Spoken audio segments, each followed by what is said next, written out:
Hello दोस्तों, स्वागत है आपका आपके अपने channel Hindi smart study class में। आज हम पढ़ेंगे फिजिक्स का 25 मोस्ट इम्पोर्टेंट क्वेश्चन।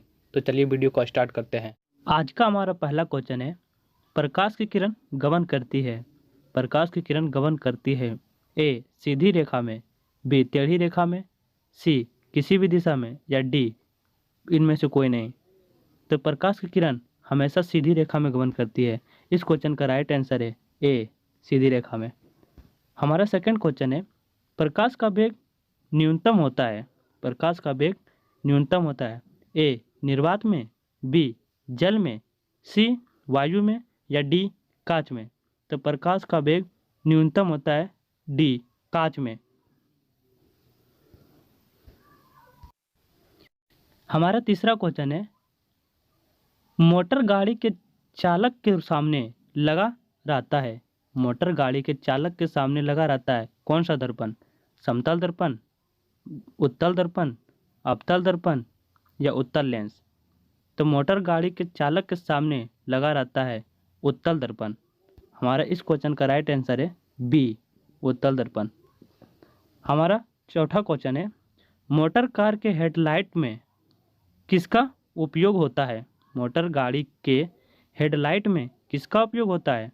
ए समतल दर्पण, बी उत्तल दर्पण, सी अवतल दर्पण, या डी उत्तल लेंस।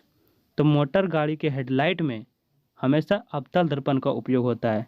इस क्वेश्चन का राइट आंसर है सी। हमारा पांचवा क्वेश्चन है, समतल दर्पण द्वारा बना प्रतिबिंब होता है। समतल दर्पण द्वारा बना प्रतिबिंब होता है ए वास्तविक, बी काल्पनिक, सी दोनों या इनमें से कोई नहीं। तो समतल दर्पण द्वारा बना प्रतिबिंब हमेशा काल्पनिक होता है। इस क्वेश्चन का राइट आंसर है बी। अगला छठा क्वेश्चन है, लेंस की क्षमता का ऐसा मात्रक होता है।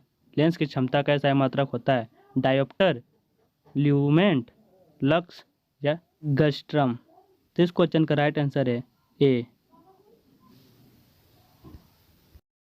सातवां क्वेश्चन है, प्रकाश की किरणों का पथ दर्शाने वाले चित्रों को कहा जाता है।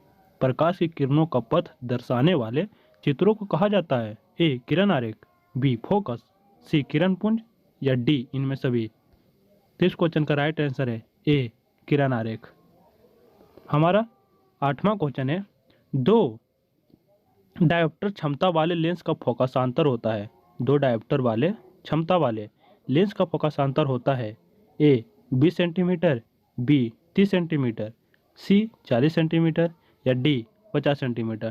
तो इस क्वेश्चन का राइट आंसर है डी 50 सेंटीमीटर। नौवां क्वेश्चन है, किसी उत्तल लेंस का फोकसांतर 50 सेंटीमीटर है तो उसकी क्षमता होगी।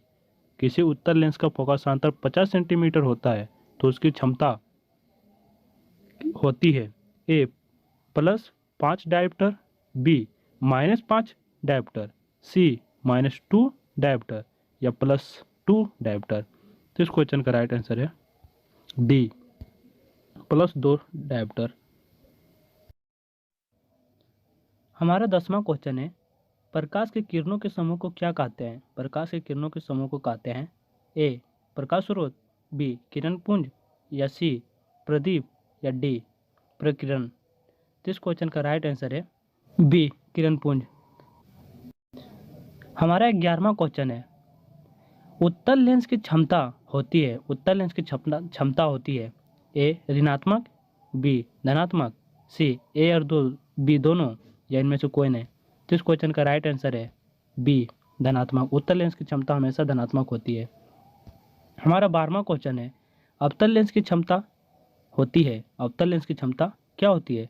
ए ऋणात्मक, बी धनात्मक, या सी ए और बी दोनों, या इनमें से कोई नहीं। तो इस क्वेश्चन का राइट आंसर है ए अवतल लेंस की क्षमता हमेशा ऋणात्मक होती है। हमारा 13 नंबर क्वेश्चन है, उत्तल लेंस को कहते हैं, उत्तल लेंस को हम क्या कहते हैं?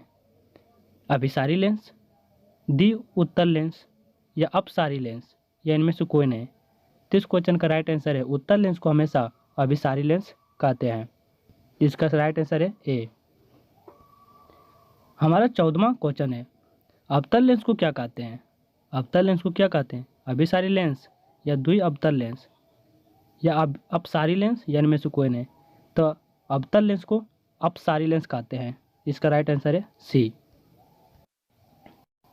क्वेश्चन नंबर 15वां, निम्नलिखित में कौन सा पदार्थ लेंस बनाने के लिए उपयोग नहीं किया जा सकता? लेंस बनाने के लिए किस पदार्थ का उपयोग नहीं किया जाता है? ए जल, बी कांच, सी प्लास्टिक या डी मिट्टी।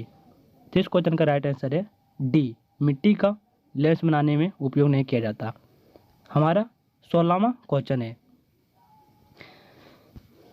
किस दर्पण से हमेशा वस्तु से छोटा प्रतिबिंब प्राप्त होता है? किस दर्पण से हमेशा वस्तु से छोटा प्रतिबिंब प्राप्त होता है?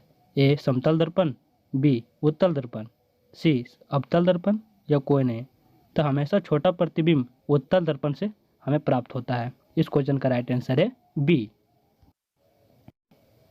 क्वेश्चन नंबर 17वां, किस दर्पण से वस्तु का बड़ा प्रतिबिंब बनता है? किस दर्पण से?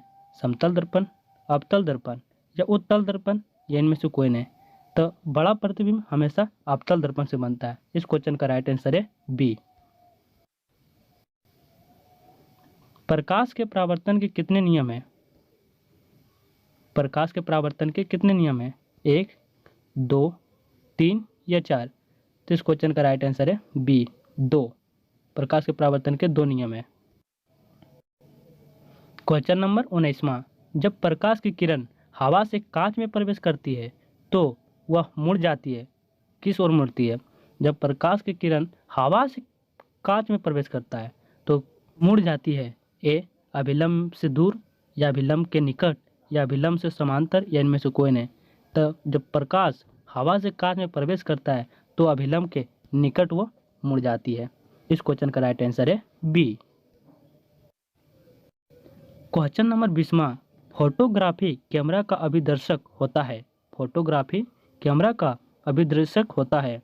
ए उत्तल लेंस, बी अवतल लेंस, सी उत्तल दर्पण या डी अवतल दर्पण। तो इस क्वेश्चन का राइट आंसर है फोटोग्राफी में उत्तल लेंस का उपयोग किया जाता है। क्वेश्चन नंबर 21वां, साइड मिरर के रूप में प्रयुक्त होता है। साइड मिरर के रूप में किस दर्पण का उपयोग होता है? अवतल दर्पण, उत्तल दर्पण, उत्तल लेंस या प्रिज्म।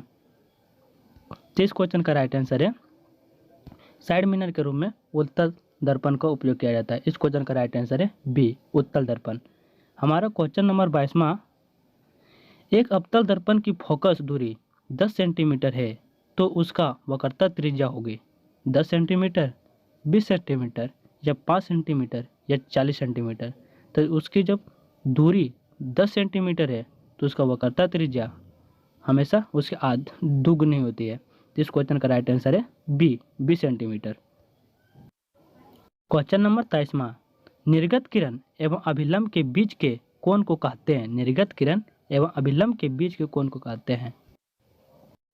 बीच के कोण को कहते हैं ए अवतल कोण, बी परावर्तन कोण या सी निर्गत कोण या डी इनमें से कोई नहीं। इस क्वेश्चन का राइट आंसर है सी निर्गत किरण।